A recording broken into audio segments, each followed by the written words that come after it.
Every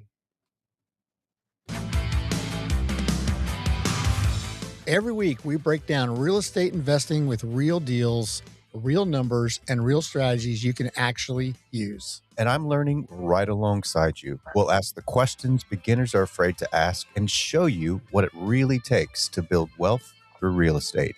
Whether you're buying your first property or your 50th, welcome to BrickFolio. Good morning. Welcome, Daniel. Hey, hello. Welcome, everybody. Hey, so today we have the privilege of speaking with Miss Patty Bane. Bro, I am so freaking excited about this. I'm not even going to lie. Patty, I met Patty through my wife. My wife knows Patty a little better than I do. We're still trying to get to know each other a little bit, right, Patty? Right. I love Amy. What's that? I said I love Amy. Yeah, she's great. So we met a little bit at Dealmaker in Richmond in March. It was awesome. And Patty is a very, very good and very proficient rehabber. I've heard wonderful things. She's got some pretty good talent there. So we're gonna tap into that today, Patty. We're gonna ask you about all things rehab, and just so you know, Daniel's a newbie. Daniel's. Let's there it is. There we go. Yeah. Clap for Patty. Yeah. So Daniel's the newbie, and so this is kind of the, I guess the experienced guy with the newbie, and so he's learning this business. He's pretty proficient podcaster, and he's got a background in tub resurfacing. Mm-hmm. So anyway, with that, Patty, welcome. Welcome. Thank you for having me on today. Why don't you give us a little? Go ahead. Why don't you give us a little summary of, who Patty Bane is, where'd you grow up, how'd you end up in North Carolina, and then we'll get into it. All right, sounds good. Daniel, I was going to say I'm still a newbie too. I feel like every day I learn something new on these jobs, so I'm right there with you. So a little bit about me. I am Patty. I grew up in Massachusetts. Moved around a little bit when I was a teenager, and then adult life as well. So I've lived a little bit of everywhere. Currently, I'm in Fletcher, North Carolina, right outside of Asheville. I am loving living in the mountains. It's a good time. I am a licensed contractor. I've been licensed in a few different states. Currently, hold a license in Virginia, Class A license in Virginia. And I am working on flips and new builds currently. So there's a little quick thing. Currently also with Fair Oaks Funding as the borrower relationship manager. There you go, which is owned by Mary Hart. Correct. So, So Patty, we're currently, so I know you bought a house in North Carolina, your personal residence. You're working on that, right? Yes. I haven't started working on a rehab on it yet, but yes, I did buy one to do a rehab on. Gotcha. So you're living in it and it's livable. It's just not how you want it. Oh, it's perfectly livable. Okay. Gotcha. So we're currently you're working on projects in the Richmond area. Is that right? I have a active flip going on here in North Carolina. It could be a burr. I haven't fully decided yet, and then I'm working on putting together some new builds and some new builds and some flips in Virginia currently. Nice. I need you to get a license in Mississippi because I got 3 lots I want to build out new build-to-rents on. So I am working on my big license, and I actually just saw yesterday that it might include Mississippi. So maybe we can chat once I get it. Yeah, I think you need to include Mississippi on there. So Patty, tell us kind of how did you get started in real estate? Okay, so I started out as a project manager for a construction company. I was working in finance in the car business. That was fun. Moved on to be a project manager. My friend was working in the company. They needed project manager. So I went and worked with them and realized that I really liked construction. Worked my way up there, got licensed in that state, and then was going through a little bit of life changes and decided I was going to move. And Brian, I heard you speak last week about how Wendy put you in the hot seat. So a little bit about that is I got dragged. I'm not going to say dragged, but I got told that I was going to I was going with my friend to a house with a bunch of women who were meeting. And, it would be good for me at this time. And I was like, okay, good. I was in the middle of transitioning jobs to no job and transitioning moving. And I went to this, now what I know is a mastermind with Wendy and Mary in Kentucky, and I got thrown on the hot seat. And from there, if we call it a hot seat, but everybody spoke, and I was like a deer in headlights. And that was a good time. And Wendy, pushed me to speak, and so did Mary. And that led me to partner with some people in Virginia. It was supposed to be a 1 year thing to go to Virginia and finish out all these properties for people. That turned into 5 years. So that really pushed me to get my license in Virginia, because I was actively doing a lot of flips there for other people and for myself. So that's kind of a quick little background of how I am where I am today. So notice the common thread there, Daniel. So she went to what's known as the Sweetheart Mastermind, Yes. I believe. My wife, It was it was not the Sweetheart Mastermind at the time, but oh, it okay. was it Gotcha. was the catalyst for it. There you go. There you go. Yeah. The catalyst. But the common thing here is, you know, getting your story, getting real and being transparent, and kind of peeling back the skin a little bit and getting to the truth of what it takes to grow. And kudos to you, Patty, for being willing to be vulnerable and get in that position. And and I think you would agree that it was probably one of the best things for you, right? It was one of the best things for me at that time in my life. It really put me on a path that I did not know I was about to go on, and so then led me to other opportunities, which led me to other opportunities. And so, yeah, if you can put yourself in a mastermind group that pushes you to grow, I can't say enough good things about it.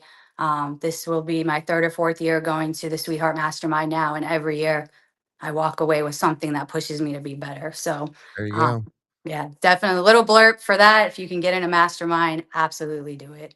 Yeah, and the most important thing she said there was not only going and receiving, but then the next thing is taking action on those recommendations, right? So, that's awesome.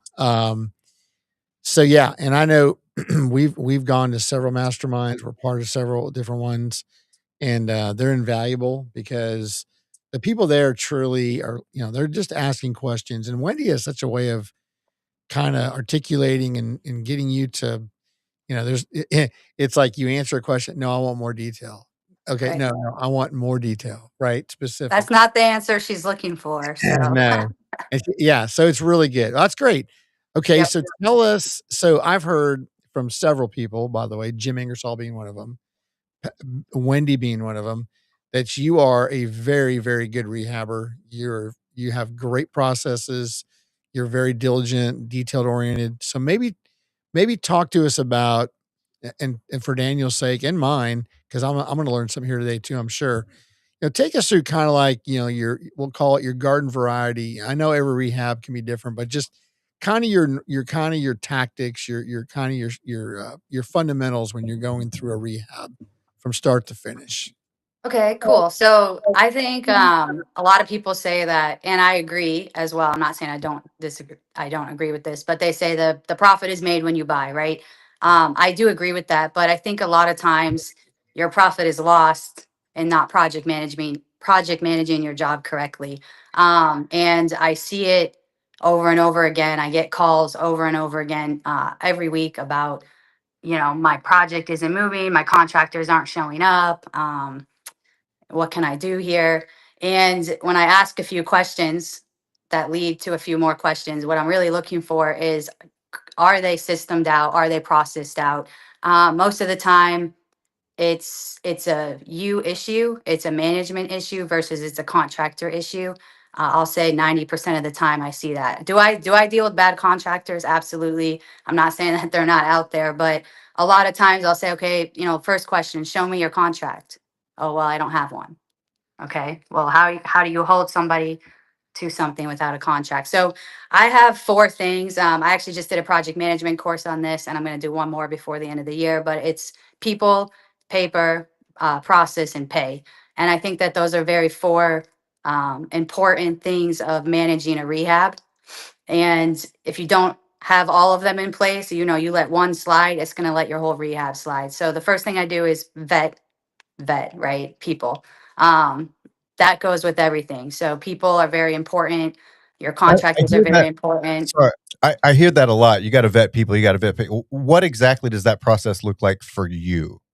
So for me, for like vetting a contractor, for me, well, first I'm going to I have a scope of work that I make. So like you decide how you want to do it. But for me, I go to the job, I make my scope of work. And one of the first things I do is when I give it to a contractor, I say, when we meet on the job, I say, can you give me a line item bid?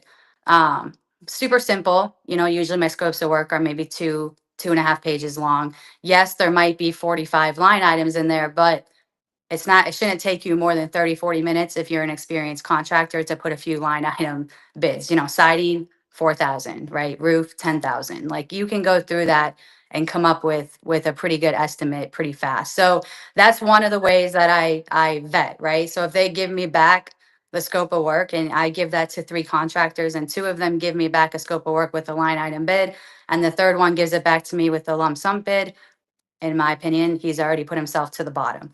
So there's things that I look for. I find a lot of my contractors at Home Depot, Lowe's, referrals. I make sure they're licensed or at least insured, and they have a company. I'm not paying cash, so I make sure I get a W-9.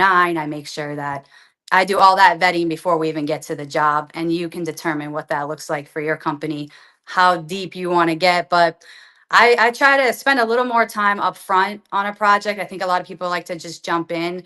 The day you close, you jump in. I'm like that to a T, but I really try to spend a lot of upfront time getting my contracts in place, getting my scope of work down to the T. So that way I don't run into a ton of problems throughout the project. Every rehab's going to have a problem, but vetting your contractors is a very big one. I Making would sure that you set the upfront expectations, before they even step foot on your job is a huge miss that I see, honestly. Um, I yeah, I see would a lot agree. of people not do that. I agree with you. We have something in common. So yeah, I had my PMI at one time in telecom. I managed a lot of major projects with hundreds of line items, and I agree with you. You know, there was an old thing in project management, right? You inspect what you expect. Mhm. So if you're not Yeah. coaching it, you're allowing it, right? Typical, and you got to follow up with people. So that's great feedback, Patty. Let me ask you this: do you when you vet them? This is something we do. Do you contact or ask them for references, additional other investors they've worked with? Do you go down that road at all, or no? I do. I do ask for referrals. Are you currently working on any projects? If they are, I ask if I can come see them.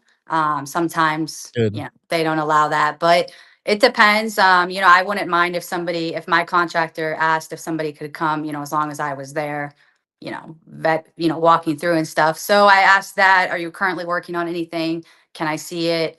I'll say I used to ask for photos, like send me photos of projects you're working on, but now with AI and then also just Mm, fraud. I don't do that anymore because you can get sent somebody else's photos. Just last week, my framing guy had to post a whole thing on North Carolina because somebody was posting all of his photos as their framing work. So, wow. for now, for photos, I don't really like send me photos. That doesn't really do anything for me because it could be an internet photo. But I do call, and I have a whole checklist that I actually that I have put together on questions that I ask. And I always ask them, do you have at least 5-10 minutes to talk to me? I'm looking to hire this person. He said he worked with you.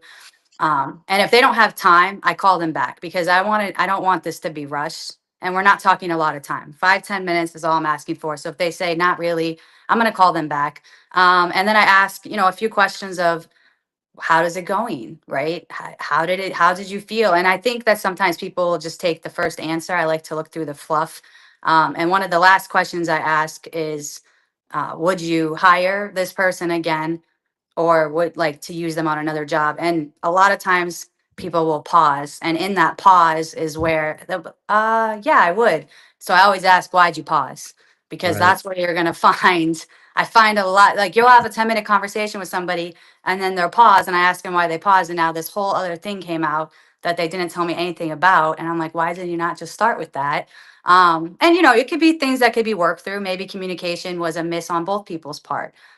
So that could be something that you can work through. So I always just take that and then decide, do I want to work with this person? So there is a lot of upfront vetting before they even come to my job. I'm not just calling a random guy off of the street and saying, come meet me at my job that I have going on right now. I've usually called some references from them. I make sure that they have insurance. I send them the scope of work ahead of time because I don't want to waste either of our time. If you're going to come back at $50,000 and I think you should be at 20, there's really no meeting in middle ground there. Like Right. Right. we're way too far apart. So, Yep. that's something I've learned with experience as well. Like just kind of knowing where your numbers should be and then not wasting either one of your time. Cause it's very frustrating when I show up to a job and in my mind, I know that the bid should be here. And then these people come in at, retail cost, I'm at $400 a square foot. Okay, well, I'm not paying a dime over, 130 or whatever. So it's a waste of time for both people. So there's just things that I ask before we even step foot on the property to kind of make sure. I'm not asking them for a hard bid, right? Until we get there. But hey, here's the scope of work. Here's a link to some pictures. Based on this, where do you think you're gonna fall in? 20, 30,000. Okay, let's move on. Let's meet and let's see if we can get this done. But yeah, vetting people is very important. I think that goes for every part of the deal. Who you buying the deal from, who's your lender, make sure that they're gonna get you to the closing table.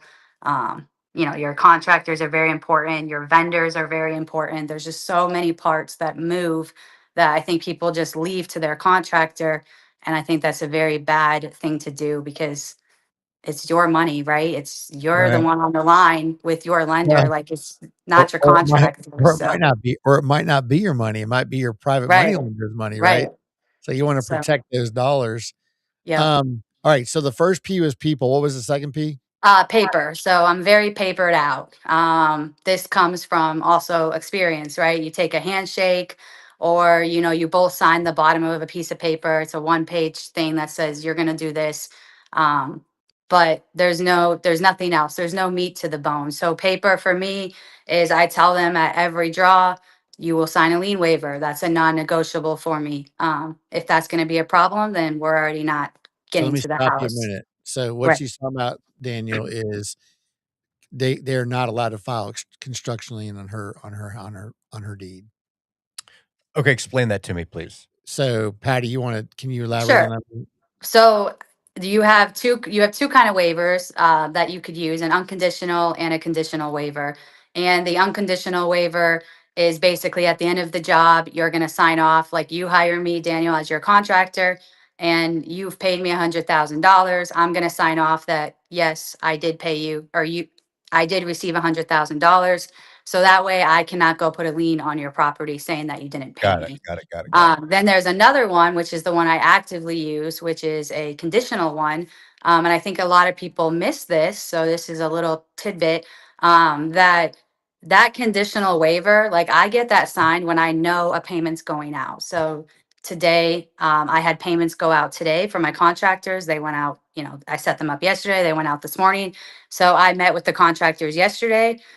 Two of them got a lien waiver sent to them online, and then two of them I met with in person and had them sign the lien waiver of the payments that are going out today. So a conditional waiver, they can still file a lien on my property because it's a conditional waiver based on that they're getting paid. So as long as I can prove that that payment left my account, then now that waiver turns valid and it turns into essentially an unconditional waiver, but it protects them too because they can say, yes, I signed this conditional waiver, but I never received payment. So, and if I can't prove that I didn't pay them, then that waiver is null and void.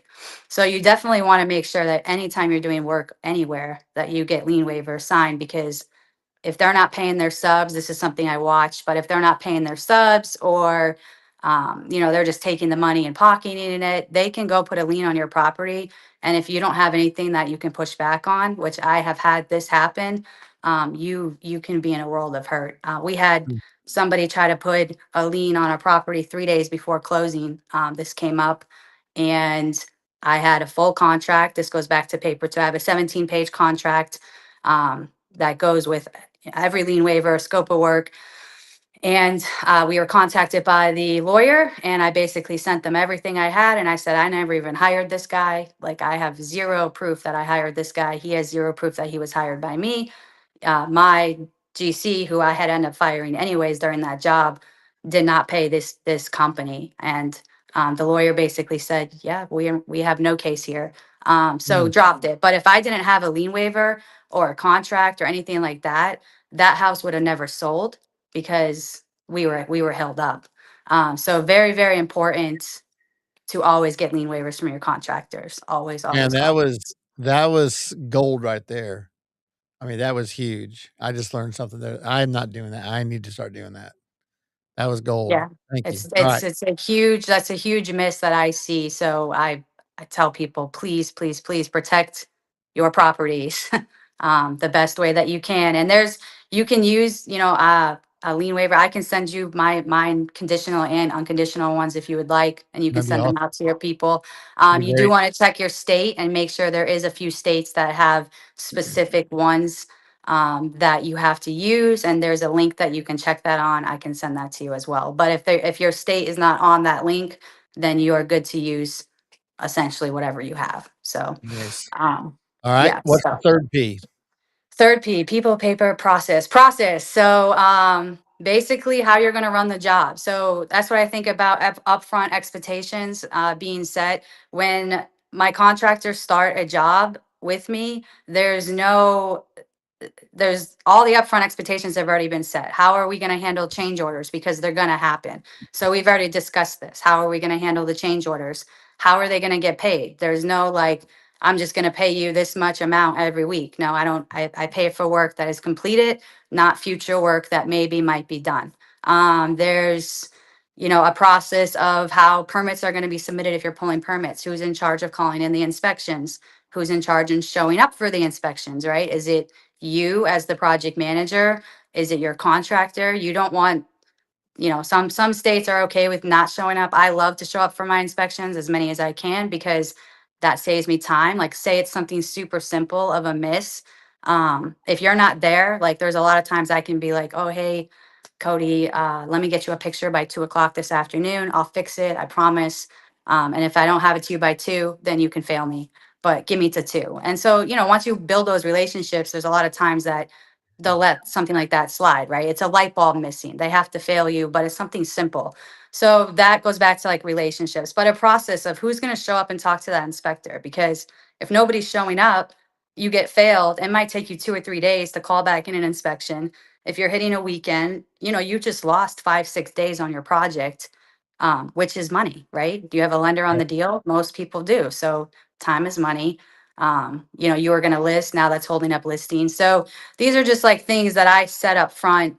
So that way, when it comes down to, a lot of people say, I argued, with my contractors. I don't argue with my contractors. We all have very good relationships because it's very simple when it comes down to there's a misunderstanding. Hey, let me pull out the scope of work. Was this or was this not included?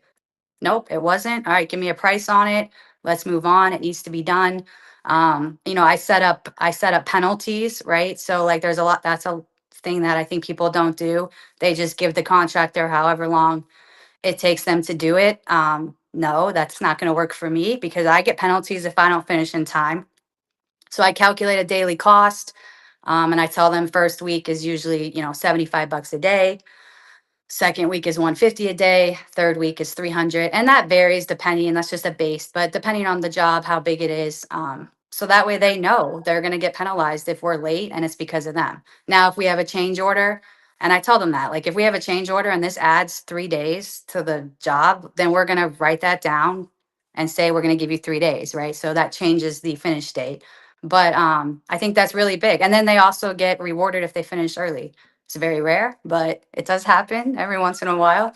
But they do. I reward them if they finish early too. So that process is all discussed. How we're going to run that job from start to finish is all planned and discussed up front before we sign a contract.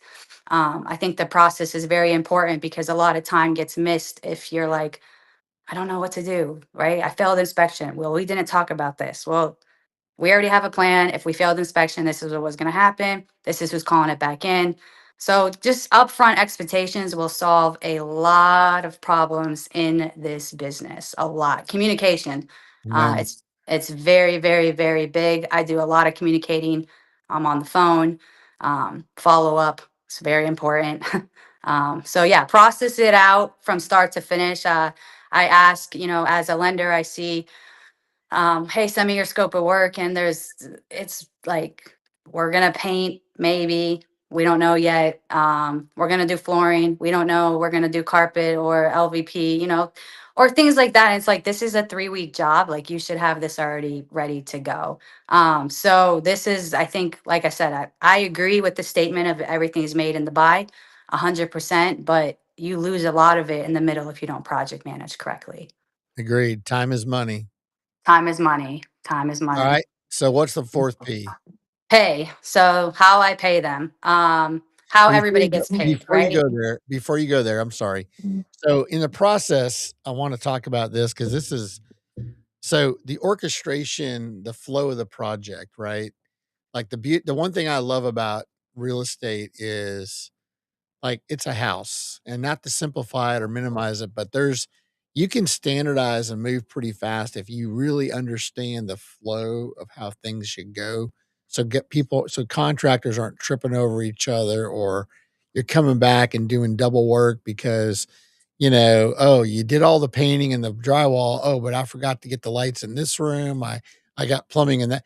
And I've seen that with newer rehabbers, flippers, where you walk in a house and okay, the floors are covered. Why are the floors covered?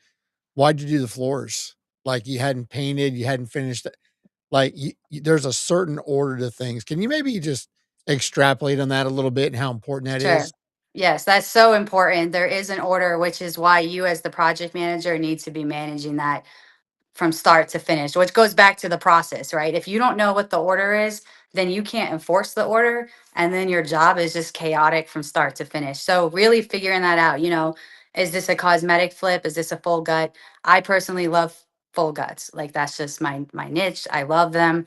I love taking a house down to the studs and adding additions or bringing it back. And then it gives me a blank canvas essentially, to do what I want. But I can't just show up to that and tell the demo guy, yeah, this is a full gut, and then expect him to get us to the end. He has no idea. He's just there to do demo. So knowing that process, and that's what I do. That's what I'm saying. I spend a lot of time up front. Like, I'll go meet with my GC. I get all my subs, all my MEPs, mechanical, electrical, and plumbing. I get them Yep. all to meet together, right, with my GC, Yep. with the framing crew. So there should be no mix up. Like, hey, electrical says they need this, HVAC says they need this, framing's telling me I cannot do this. So let's figure out a workaround now. We're not going to figure it out in roughen, like, because then I'm losing time. Things are going to get missed. Now you're rushing. So I do spend a lot of upfront time before I even go through the project of making sure that everybody's on the same page. If we need, like you said, Brian, right, flooring, if we're going to keep these hardwood floors, then we know at the end we're going to sand them, so I want them covered from the beginning, right? There you go. But if we're going to get rid of them, then nobody better be putting new floors in until we're Till the painted. end. Yeah. Right. So, like, knowing that as you do more and more, like, that's how I kind of learned. Like, I learned by mistake. Everything was Absolutely. by mistake, right? So it's like, okay, I had this happen where, what you just said about plumbing or lights getting missed. That happens so often, especially when you're doing a 2,000, 2,400 square foot house, and it's a full gut, it's a full rewire. There's gonna be outlets missed. So things that I've started doing is, during rough-in, I take a video of every floor, so I have it and I walk through slowly. Okay, this is the kitchen and this is the living room. Okay, now let's go to the second floor. Let's go to the basement. Every floor gets their own walkthrough. So when we're doing trim out, I can go back, right? That, be surprised at how many times the electrician calls me and said, can you send me this? I need to know where this wire is. And then I mark on the floor too. So I buy spray paint, blue, orange. It doesn't matter, pick your own. But for me, blue is plumbing, orange is electrical, and then pink, I have hot pink, is anywhere that I did blocking of where I wanted things. So here's where I wanted to hang open shelving in the kitchen. There's blocking there. This is exactly where we're going to go into the stud. This is where, whatever you want to do, cabinets, all the blocking for the cabinets, toilet paper holders, vanity lights, things like that. You need blocking sometimes for the screws to go into. So I'll mark that with pink. I have hot pink currently. It gets switched up sometimes, but little things like that really help the job just move so much smoother. And asking your contractor, if you're hiring a GC, ask him, how are we doing this? Right? Like, goes back to process. Like, I'm going to lean on them, especially in the beginning. Yep. Hey, I want to set this job up. I don't really know. So you tell me, right? I'm going to lean on you. So Mr. GC, Miss GC, like, let's talk this through. We're going to start with demo. Then we're going to see how bad the foundation is, because sometimes it's pretty bad. So we're going to fix that. We're going to fix framing. Dan, you got a question now, and then I'm going to tell myself Yeah. on something I missed once. You'll get a good laugh on this. All right. So I've been refinishing bathtubs, showers, and countertops for 24 years, right? And the most important part of what I do in my job, it all boils down to communication. And if there's not communication with myself and the general contractors, nothing gets done. So the question is this: how do you handle setting a good bar as far as communication with your general contractors and everybody's that's working with you? Do you use text message? Do you use like group meet? Excuse me. How do you ensure that everybody stays on the same page? And what do you do when there's that contractor that's like just won't respond or is slow to respond? Like, how do you not pull your hair out or go and punch them in the face?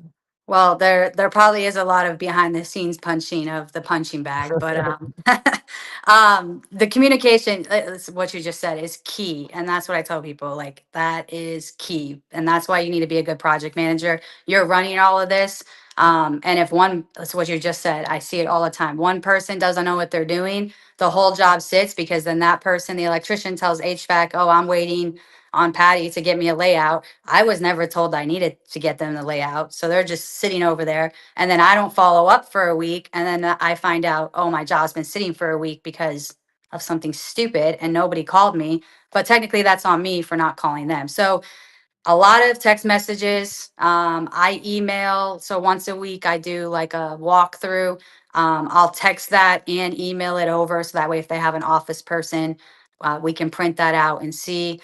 And then in the mornings, I set aside usually 7 o'clock to 9 o'clock, and I'm on the phone actively with everybody. Hey, electrician, HVAC said they're being held up by this. Can you go over there and fix it? Plumber is telling me he has to cut through this wall, but he can't get cut through the wall without moving your electric. I'm coordinating all of that and making sure that it's run smooth. And then if they don't communicate, which it does happen, like I said, a lot of times I'm doing so much vetting in the beginning that usually this lack of communication is not a problem for me because I've vetted it out. But it does happen, especially in the middle of a job when they're not getting paid because they're not showing up, right? Or they run into money issues. I usually have enough money set aside that I'm not afraid to fire. I think a lot of people in this business are afraid to fire. I've been with this guy for 5 years. He's been my main guy, and all of a sudden he's not talking to me for the past 2 months. He would have been gone if it was my guy. And I don't mean that like in a bad way, but we're operating we're operating a business. 100%.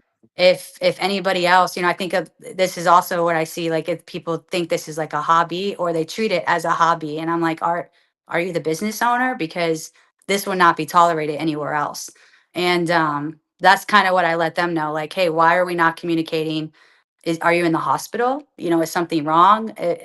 Obviously, if something's wrong, like, So you're hitting a hot button for me. So I absolutely have. And, right, wrong, or different, I don't give a lot of grace for poor communication. So I had some situations where people will, they'll say, hey, I had a situation with a tree on a house, and I called my tree guy, and he's like, "I'm on my way," this, that, and the other, right? And all of a sudden, I'm like, "Hey, the tree's still in the house." I never heard from him, and so I'm getting a little bit irritated, right? Can't get a hold of him, so I call a backup guy, and he's like, "I'm gonna get there tomorrow morning." I'm like, "Great." And meanwhile, I found out my other guy had a family emergency, and he called me, and he's like, "Well, I had this going on." I said, "Okay." I said, "Well, let me just tell you, and if you don't believe me, you ask my wife. I don't read minds. Like, if you'd have called me or text me and said, 'Family emergency, can't handle it.' Perfect. But you still owe me communication, right? I mean, you still have to communicate when there's problems to let Right. people know that, hey, I'm not gonna be there." And then the other guy shows up, and you know, he decided it was Sunday, he was gonna take his little boy fishing, which I have no problem with. And I called him, and I go, "So did it get done?" Now I knew it got done because I actually drove over there and met the guy and, you know, made sure it was done because it was my house, right? And he goes, "Oh, yeah, yeah, I meant to tell you." And I said, "Okay, so here's the deal." I said, "I get it. You're going fishing with your son." I said, "But I don't know what's going on. And when I get silence, it makes me nervous. Mhm. Silence constitutes problems." It does. Okay. That's what I tell them all the time. If you don't communicate with me, if you're lending money to somebody on a project, if you're not actively communicating with your lender, if you're working with contractors or you're the contractor, you ha I tell them all the time, over communicate. I will never ever get upset if you send me duplicate updates. It doesn't bother me, but Yeah. not sending any, not communicating at all is complete. We dismiss people like they Yeah. don't. It's one shot. If you hose me on communication, I got to chase. I don't chase. I absolutely will not chase.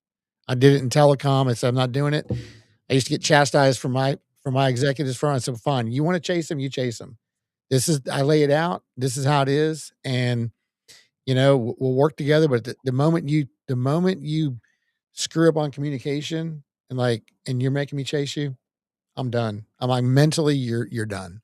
I don't find it difficult. I It's not I difficult. enjoy It's not being upfront difficult. and, like, just talk, man. Like, it's not rocket science. No, it's not.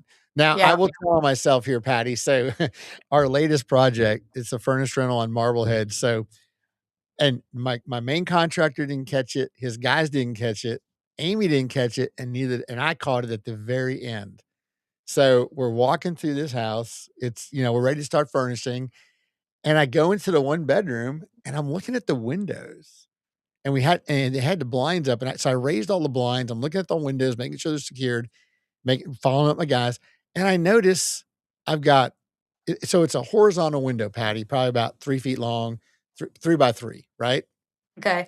And I got a piece of glass on one side, I got a piece of glass on the other side, and I stick my hand between them outside. There's no middle piece. Oh, And no. I'm like, "What in the world is this?" So I take a video and I send it to my guy, and I'm like, "Juan, what in the world?" So he comes over there and he goes, "We totally missed this." I'm like, "We all missed it." I'm like, "But that just goes to show you, Right. like, you really need to zero in." So I had to get a new window, right? Yeah. So I met a new guy, new door window guy. So I came over.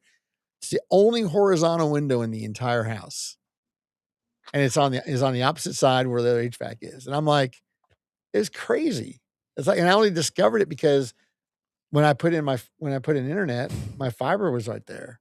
And so I'm sitting there I'm looking, I'm going, "What in the world? How do we close this window?" And then literally I stick my hand between the 2 panes of glass and I'm like, "Oh gosh." So there you I go. mean, at least you caught it before people were moved in. Oh gosh, that would have been horrible, right? Yeah, that would have been And worse. and So I mean, stuff happens. You're gonna miss right. things. That's what I tell people all the time. It is what it is, but like Yeah. learning to pivot and knowing that in this business, it's a moving target every day. You got to learn to pivot. You got to learn to do extra work in the beginning. I mean, I've done that on a new construction. I thought that's where you were going to go, where um, it got covered with the siding and then it never got cut out. And then No, it not was that. covered with the drywall on the other side. And Oh, no. we were like walking through with the HVAC was checking Should there their be a window here? thermal stuff, and I was like, oh, this is definitely a window there. So that was fun. But things happen. It's Yep. like, as you know, once you do one rehab, I mean, if it goes well for you, I'm sad if your first rehab goes well, because they are not all going to be like that, and then you will Nope. get a false sense of security. But So obviously, not don't want it to go bad. But you yeah. plan for it, and to know that things are going to come up, and just know how to handle them, and know that you've set the upfront expectations with everybody. And even if you do that, things are going to get missed. Well, we had a guy, we probably did, I don't know how many houses, maybe 20, 25 houses over a year, like 15-month period. And he was really good, but he, somewhere on the last 2 or 3 projects, he hired some new painters and they were horrible. And we walk in these houses and I'm like, look, it's a primer coat and 2 coats. And they weren't doing that. And you walk through and it's like, you could tell the walls look, you could tell they weren't painted right. So, he got a little irritated. He comes over and, I'm like, hey, we gotta redo all this. So he blue tapes everything. And, I told him, I said, look, man, I said, when we walk through the house, like, if there's 1 or 2 things, okay, fine. But when we find like just obvious, you're not following up, dude. Like, you have to be on top of your guys. Right. This is your business, and Yeah. I Your expect you reputation. well, and I'm expecting you to keep your guys in check and follow up so that when we meet at the house, we're not finding like, okay, we gotta repaint the entire inside of the house because you only put Right. 1 coat on it, right? Or you missed the spot over here, or, this didn't get done over here, right? And, yeah, so you have to take ownership. You have to put eyes on it. And we do pictures and video just to see that, but you have to go because we all know, like, you know, even when you're looking at a house, like, pictures can be deceiving, right? Very, very deceiving. Very Yeah, deceiving. Yeah, you pictures gotta don't you gotta put eyes on it, like you said. You I you 100%. or somebody you trust solely, that if something were to go wrong, like, you're Yep. taking blame for it, so you have to trust them that You know much. And who's then I really think this goes back to your upfront expectations of like the paint, right? I've seen Mhm. that on my jobs where I walk in and I'm like, in my mind, right? I said, I, I think you should do 2 coats, right? That's standard. So I'm like, okay, primer, 2 coats. But then I realized I was putting on my scope of work, paint entire house. This includes trim. This includes interior and exterior of the doors. But I wasn't saying what I wanted. So that's something Right. that I changed on my scope of work, because I'm like, yeah, I mean, did I tell them? No. So that's just something, like, the more you learn, that goes back to how detailed you're going to get. So now on my scope of work, it says paint and prime, 1 coat of primer, 2 coats Tuco? of paint. It says, like, down to the T. This includes rounded corners. This includes, I mean, all of it. Sanding, a level Yeah. 3 or a level 4. Basically, everything that I want, I put it in writing. So then that way, when I walk into the house and I can see that it's not 2 coats, it's not an argument, right? It's, hey, Right. Juan, the scope says 2. What happened here? And that's how I always like word it. I'm always like, what happens? Like, like, I kind of treat it as like, not that I'm like, I'm just trying to figure it out with you. Like, here, we're both standing here where clearly we've signed a contract that says 2 coats of paint, but there's only one. And I can clearly see there's no primer. So, Right. So do you I approach it with just, yeah. curiosity, like, more than, like, judgment? Do you find Yeah, that that's more most of effective? the time, I find yeah, that's the way I work. Like, I'm just like, hey, You phrase it let in me a pull out question. yeah, You let me phrase pull it in a out the scope of question. work, and that's why I say, like, that we've already set the expectation. We've went over this. This isn't like we didn't just arrive at this conclusion that there should have been 2 coats of paint. We knew this before demo got started. Right. So I pull out the scope, and it's not, and we're going over the scope every single week. So, like, I break it down into phases. Let's say a normal scope of work has 5 phases. They get a 1 by each line item that includes 1, a 2 by each line item that includes phase 2. And then that's how I pay. So they'll say, Patty, I'm done with phase 1. I'm going to come over. I'm going to only check line item 1, right? So it's not like we're not looking at the scope of work every week. So if I get to the paint, that's what I say, like, Juan, what happened here?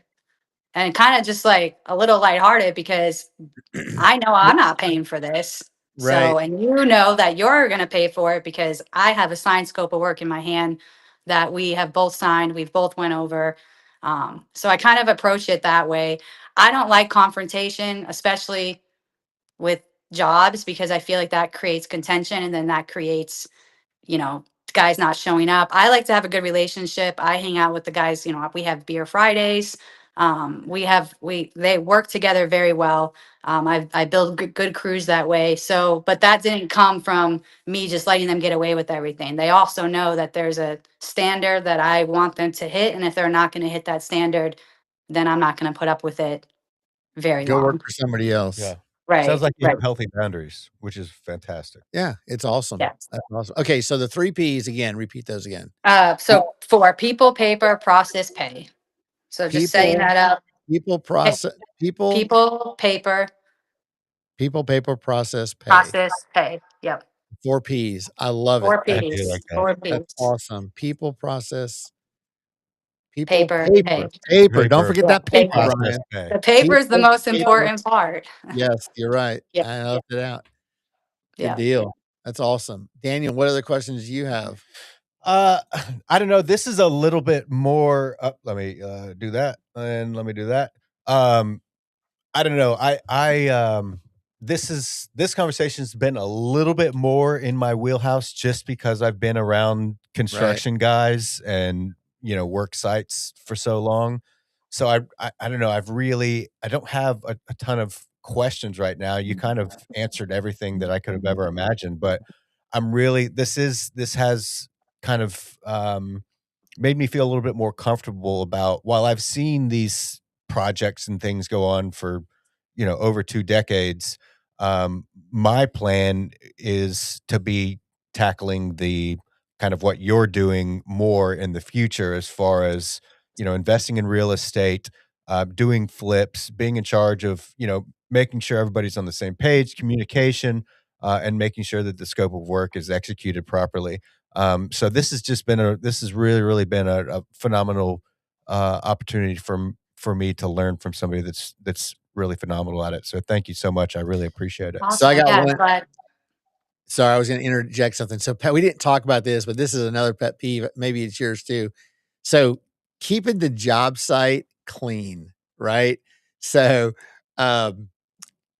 this is something both Amy and I just, if you're representing us, which they are, and my name's on that house, when I pull up, I don't want to see a dumpster fire. Like, I'm fine if you got a dumpster and you got it full, right? That's when I pull up and I see, piles of stuff in the driveway or piles of stuff outside, or just, so I have I'm a big, everything has its place, and clutter is like my OCD hot button, right? Can't My take it. meter, my OCD meter pegs. So I don't know if Patty, if that's something on your hot list too, but, like, oh, for I pull sure. up.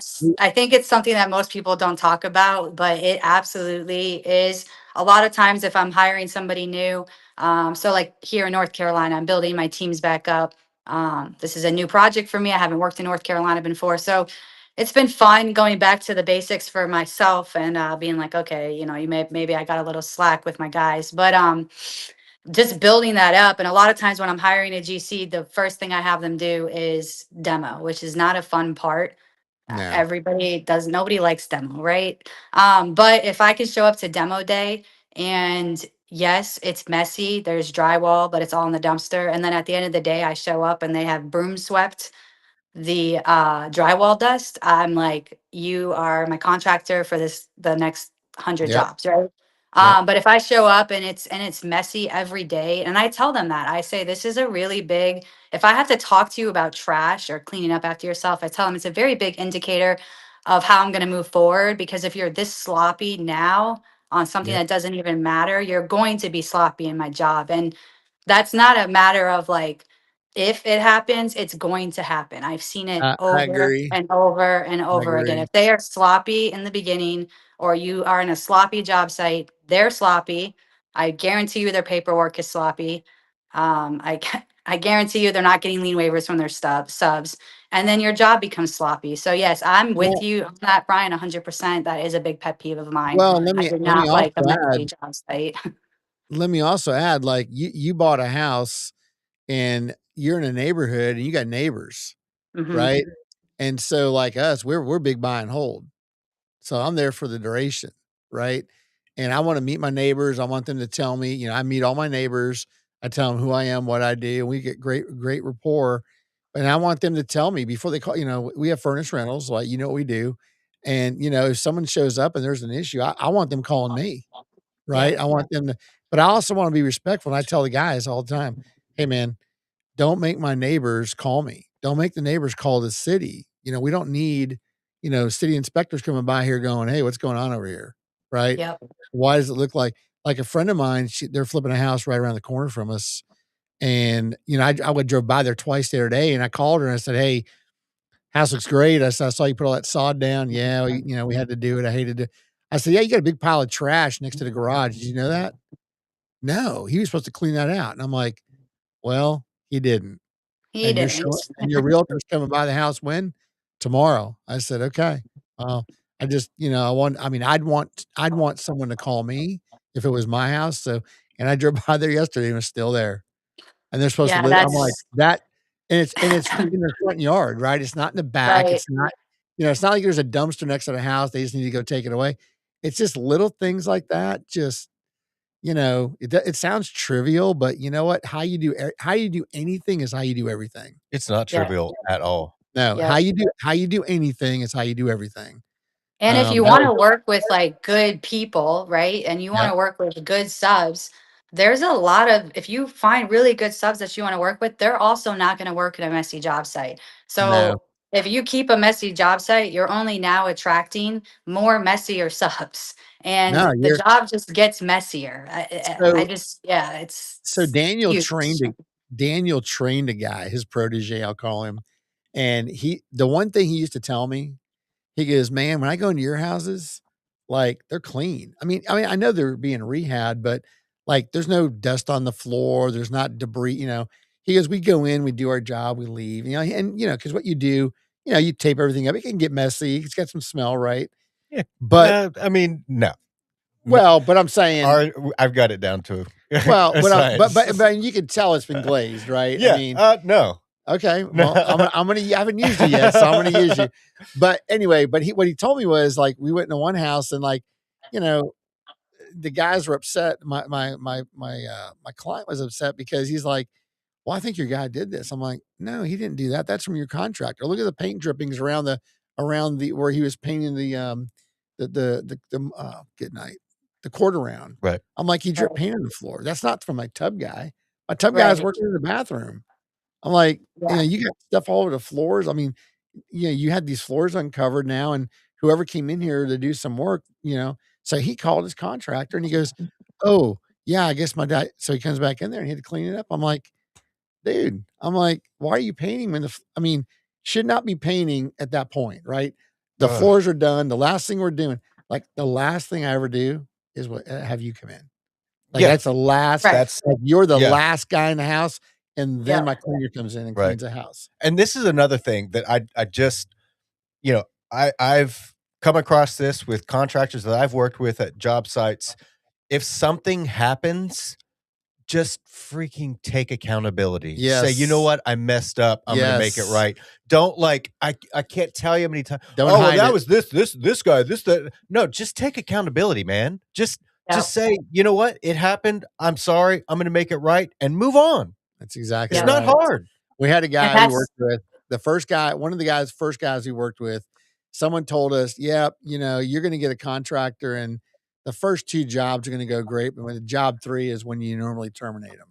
And so we did this flip house and, I was working full time. So Amy was overseeing it. And this guy had a problem working with women. Like he didn't want to listen to her and he tried to play her against me.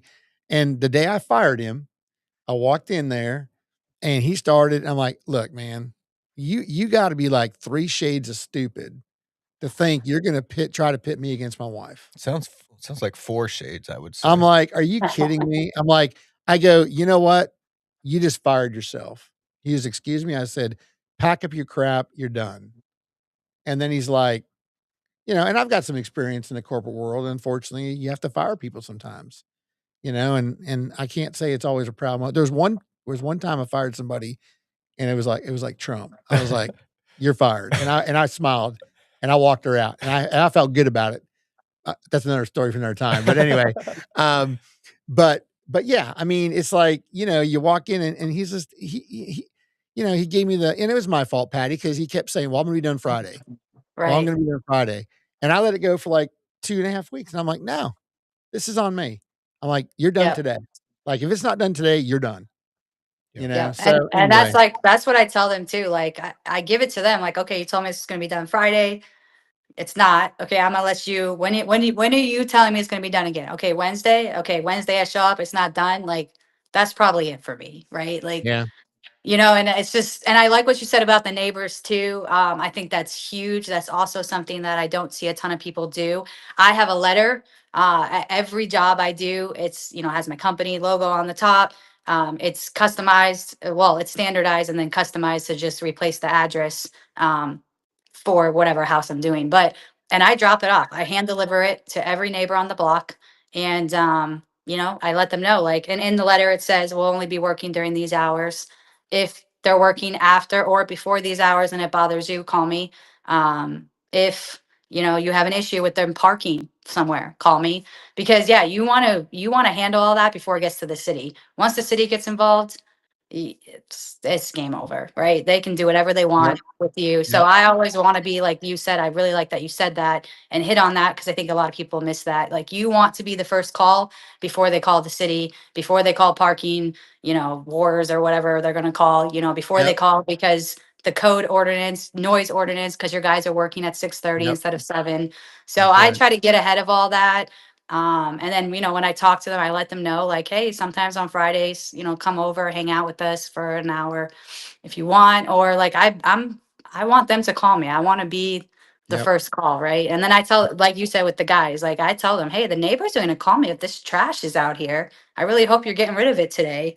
I'll make like little Yep. comments like that, right? So that Well, way I'm like you're nicer than reminding I them. you're nicer Yeah. than I am, 'cause I say, "Hey, this trash today, it's gotta be gone. Yeah. Like, I'm coming Yeah. back by here, it better be gone." Let me tell you something, Patty. This has been great. You are a freaking rock star. I'm like, Thank you I've for learned the opportunity. I love talking well, construction. It's fun. I mean, I've learned a ton, Me too. and I've been doing this almost 10 years, and I've learned there's some great nuggets. So if you're listening to this podcast and you're getting into real estate, you're wanting to rehab, like, you need to reach out to Patty Bane. You need to adopt the 4 Ps, right? You got to do these things. I mean, this has been outstanding. I really thank you for coming on, and I learned more about you. So this is great. Awesome. Well, thank you for the opportunity. Super, Absolutely. super Any glad closing to come thoughts? on. Any closing thoughts from you, Patty? Any those closing thoughts about construction or just in general? Anything. Any closing thoughts about anything?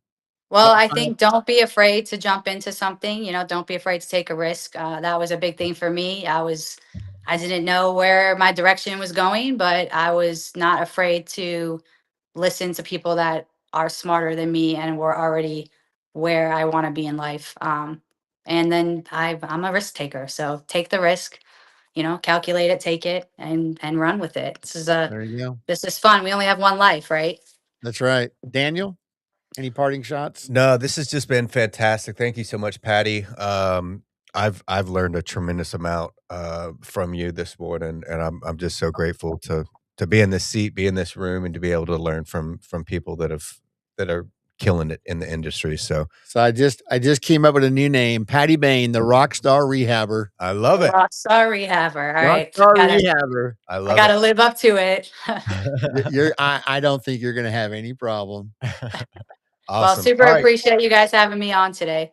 All right. Our Thank you. pleasure, Patty. Thank you. All right, guys. Have a good one. Please be sure to like, love, share this episode. Please subscribe to the show on all your favorite podcast platforms. That helps us to grow and get the message out there. So thank you everyone for joining. Brian, any closing thoughts? No, it's been great, man. We're gonna have more guests like Patty and our goal is to bring extreme value, like whether you're a rookie or if you're a seasoned vet. right? You're going to get something out of it. I love it. All right, guys. Appreciate you, man. Yes, sir. Thank you. All right, guys. We'll see you next week. The BrickFolio Podcast is for informational and entertainment purposes only. We are not attorneys, financial advisors, or tax professionals. Nothing in this podcast constitutes professional advice. Always consult licensed professionals before making investment decisions. By listening, you agree we are not responsible for any action you take. Stay smart and do your own due diligence.